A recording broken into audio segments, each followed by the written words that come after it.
Sometimes there's no head on the nail to grab hold of. So just wind up frustrating yourself.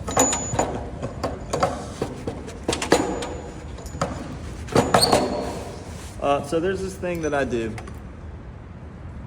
that I think this will help you. You gotta have two hammers. You take this hammer like that, and then I'm gonna hit this onto the nail with my other hammer. And it's gonna cinch around the nail. Okay. Now I'm gonna hit the handle of this hammer and slowly pull this nail up like that. No head on the nail, but I'm still able to pull